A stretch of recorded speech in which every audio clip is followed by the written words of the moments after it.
Welcome to Inspired Cooking with Lana. I am a life coach who loves to cook, so thought I would combine the two and bring you good food and food for thought. So let's get started. So tonight I'm really excited that my brother is coming over for dinner, and which is a treat. He's very busy, and I'm super excited to get to spend some time with him.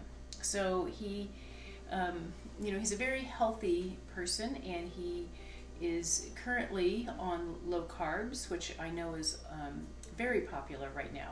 So what's up for dinner tonight is I am going to make fillets in the air fryer, which I tried that last week and it was absolutely delicious. So I can't wait to make it for him. So we're going to do fillets in the air fryer, and then instead of mashed potatoes, I am going to bake some acorn squash, and then we're going to have mashed squash, which squash tastes a lot like butter anyway. So when you bake this, and then we're just going to add a little butter to it, it's going to be delicious. So we're going to do a baked mashed squash, and then we're also going to have crispy Brussels sprouts. So I'm going to get started on making on baking the squash. So I have 3 squash that I've made, and basically I've cut them in half. This is acorn squash, and then I've hollowed out the rest of them, but I wanted to leave one to show you. So again, there's seeds and fiber in the middle, just these fiber strands. So we're just going to take a spoon, and we're going to spoon out the seeds from the squash, which is super simple to come out. Just really just kind of get the edge of your spoon in there. So, and then after that, there's just going to be some fibers. So just kind of scrape on the inside to get all the fibers out. And then we have some nice cleaned out squash, as you can see here. And then from here, we are just going to generously salt and pepper the squash. And I've already done the rest of them. So I have 3 squash, so I have 6 halves. And then what we're going to do now is we are going to put them just in this baking dish upside down. And you can't really see probably since it's in the video, but I have a 1/2 inch of water, so you can kind of see the water in there. I have a 1/2 inch of water in the bottom, and these are seasoned with salt and pepper, and I'm just going to turn them upside down into the baking dish.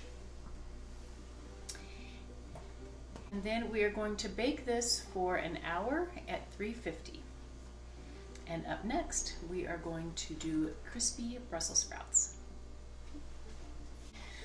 So Brussels sprouts, people are on the fence about Brussels sprouts. Either you love them or you hate them. But the way that I make them, I think most people who don't like Brussels sprouts might reconsider. So you definitely want them crispy and roasted. So that's what we're going to do. So I had a big batch of Brussels sprouts, and I have cleaned them and cut them. And so I'm just going to show you what I did there. So this is just one whole Brussels sprout, and every end, has kind of a head on it, just like a head of lettuce. So we're going to cut that head off, and then we're just going to cut the Brussels sprout in half, because you don't want them to be too large. So we're cutting the head off, and then we're cutting the Brussels sprout in half. So that's all we're doing in our initial prep for the Brussels sprouts. So my brother and I are really close, and growing up, we had a lot of fun together, and he's one of my best friends that I could tell my secrets to, and we just had a lot of fun. And not to say that we didn't have our fair share of sibling rivalry, and I do have some stories I could tell there, but I don't know that I will. So anyway, so we have so now I have this nice big bowl of Brussels sprouts that have been cleaned and sliced. So we are going to generously salt them and pepper, and I will do this a couple of times. And then we're just going to drizzle it with olive oil. And then I'm going to give it a toss, and I'm going to do it again, just to make sure everything is evenly coated and evenly salted. So I like tossing the salt and pepper and olive oil in the bowl because when you drizzle it, if you do it, other people do it by they spread it out on a sheet pan and then they do it that way. But I just feel like everything isn't evenly coated. So when you do it in the bowl, you can actually use your hands and just make sure that everything is evenly coated. So now that my Brussels sprouts are tossed with a generous amount of salt, pepper, and olive oil, I have just a sheet pan here, and I have parchment paper. I really think parchment paper is really important in this because it will really kind of tear up your pans, you know, with the caramelization on your pans. It's just really hard to clean. So I am a huge fan of parchment paper. So we're going to spread these Brussels sprouts all over the pan, and you really want them to be even. You don't want them stacked on top of each other. So I have a lot of Brussels sprouts here, but I'm just going to try and get them as even as I can on the pan so that they're not on top of each other. And we are going to bake this, and I have a lot of little extra, just I don't know what you call these, leaves or whatever, that have fallen off the Brussels sprouts, and those are going to get really crispy really quick. So the key is I have the oven turned on at 425, and we're going to, every 10 to 12 minutes, we're going to give this a stir just to keep it evenly caramelized, and we're going to do that about 3 times. So it'll be 35 to 45 minutes with the Brussels sprouts, and these little individual leaves will get really crispy really quickly.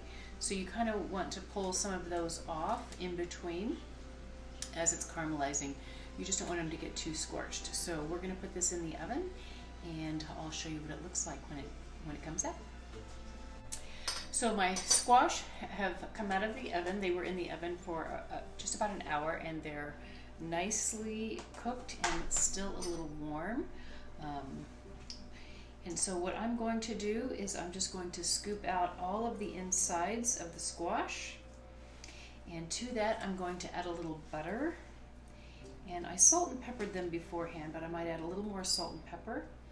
So we are going to have some really nice mashed squash. So while this is still hot, as I'm emptying out the squash, I'm going to add the butter so that it can be melting into the squash. So I'm just going to add probably 1.5 tablespoons of butter. Well, let's say 2 tablespoons. I mean, after all, mashed potatoes would have a lot more than that, right? So then we're just going to keep scooping out the squash. So my brother and I used to play, you know, like I said, tricks on each other, and just had some fun ornery times.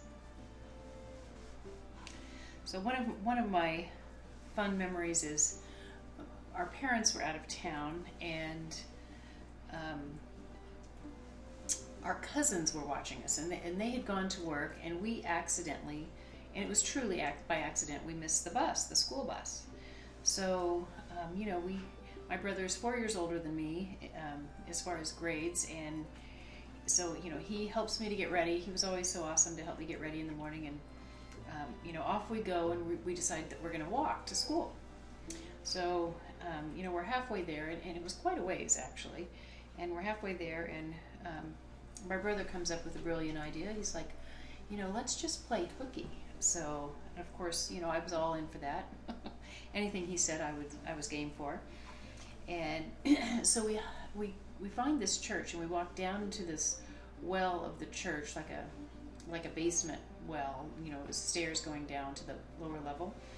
And we're hiding down there, and he's going to go back and get, I think, his bicycle to you know, so that because it was a long way, and we had a long way to walk back after we decided to play hooky. And then these church ladies found us in the church well. And so anyway, we got caught on trying to play hooky, and yeah, so that was a lot of fun.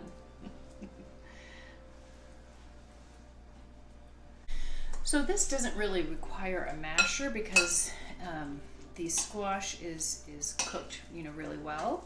So we don't need a potato masher for this. We just need to gently stir in the butter so that the butter can melt. And here we have just some really nice mashed squash. And my Brussels sprouts just came out of the oven as well, and so they are nicely cooked, and they have some caramelization on the Brussels sprouts and on those little individual pieces as well. And they're thoroughly cooked, and generous portion of salt and pepper. So these are done. So up next, I'm going to show you how to do fillets in the air fryer. It is so delicious, so stay tuned. All right, so up next is our filet mignons, and what we're going to do, so this is my air fryer, and the air fryer, I love this air fryer, and so it has two different shelves, and we're going to preheat the air fryer to 400 degrees, and we're going to put these in for approximately anywhere from 10 to 12 minutes. I have two that are thick, so those will go between 12 and 14 minutes for medium to medium rare. My oven is preheated, and then the thinner steaks will probably be 10 minutes max. So, but the most important thing before we get the steaks in, and we want this to be preheated as well, is that we want to just season this with a nice dry rub generously. And so what this is this is just salt, pepper, and garlic, a salt, pepper, garlic combo. So we're just going to generously season our steaks on both sides. And this just gives it a nice crust and great flavor. So the first time I said I did this last week, and I was really pleasantly surprised. So I'm excited to have my brother here and to check out these steaks. So that's it. So the dry rub is on, and we're going to get this preheated and into the air fryer. So, oh my gosh, I had so much fun with my brother tonight that I forgot to show you the steaks. So we were chatting and just getting caught up, and so when I pulled the steaks out, I forgot to show you what the steaks were like. But the steaks were amazing. So I highly recommend putting steaks in the air fryer on 400 to your temperature of what you like. So they were fantastic. So dinner was awesome. It was an awesome night with my brother tonight. It was super fun, and I had a great time. So if you like this recipe, and if you like what you see tonight, please subscribe to my YouTube channel and check out my website at inspiredcookingwithlana.com. Thanks for watching.